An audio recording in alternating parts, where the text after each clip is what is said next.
First of all welcome. ये मतलब 24th addition आप होस्ट कर रहे हैं, इसमें क्या कुछ अलग है? इस हर साल तो होता है बट इसमें मेजर सिग्निफिकेंस ये साल क्या आई एड्रेस थिंक करते हैं? एवरी ईयर, क्योंकि मैंने पहले की भी बहुत वीडियोज़ आई, obviously we all actors, we all follow Fiki and the way they have grown over the years. और अब 24th एडिशन में जो मैं आई हूँ और मैंने होस्ट किया है अभी, इट वॉज सो इंसाइटफुल। हम आई थिंक एज एक्टर्स, या आप बोल सकते हैं हम इंडस्ट्री में अपने आप को बहुत ज़्यादा अंडर प्ले करते हैं।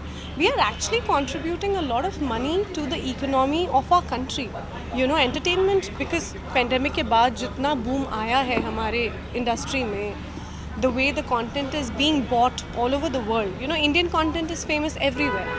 And the way I think, जब नंबर्स हम सुनते हैं ना, हम जब सेट पे शूटिंग करते हैं, घर जाते हैं, शूटिंग करते हैं, ऑफ कोर्स वी नो कि हाँ यार, हम लोग इंडोनेशिया गए, वहाँ पे किसी ने पहचान लिया, केन्या गए, वहाँ किसी ने पहचान लिया, but we don't realise that actually we are reaching and actually generating a lot of money. So entertainment industry actually, it's so nice, and it's a feeling of pride. जितना वो numbers बता रहे थे, या जहाँ पे जितनी भी discussions हुई पैनल में, या जो रानी मैम का जो एक बहुत ही अच्छा सेशन था, और जिस तरह से वो बता रही थी, her experience is obviously beyond all of us, and like I said, I have a girl crush on her.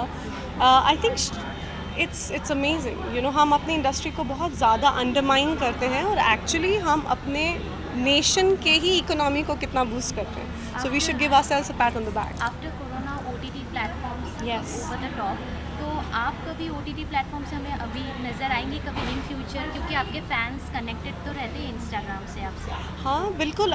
मेरा एक अभी आई थिंक रिलीज़ पे है with a very very good actor, another actor that I really really look up to, like Rani ma'am. मेरा वो release होने वाला है। I am really looking forward to that. और बाकी 2-3 वेब शोज़ की बात हो रही है, एक्चुअली उसी के लिए मैंने अपना ये ट्रिप मुंबई में किया। I am in Bangalore now, and it's let's hope that I have something nice to share very soon. And also women's day, तो क्या कहना चाहोगे आप women's empowerment according to what is? I think women empowerment is about taking a decision which is right. It is, हम बहुत डरते हैं। अभी हम कहते हैं कि हम बड़े इवॉल्व हो गए हैं, बहुत आगे आ गए हैं, या दुनिया आगे बढ़ गई है, लेकिन फिर भी आई थिंक औरतें जो होती हैं डिसीजन लेते हुए या आगे बढ़ने से पहले डरती हैं, चाहे वो सोसाइटी हो या ट्रोलर्स हो या जो भी हो। And I think as a woman, and I stand by the strength that I have as a mother, as an actor, as a professional, that it's all about strength within. And women are very, very, very powerful. Just stand for the right and just move ahead. Thank you so much. Thank you. Thank you.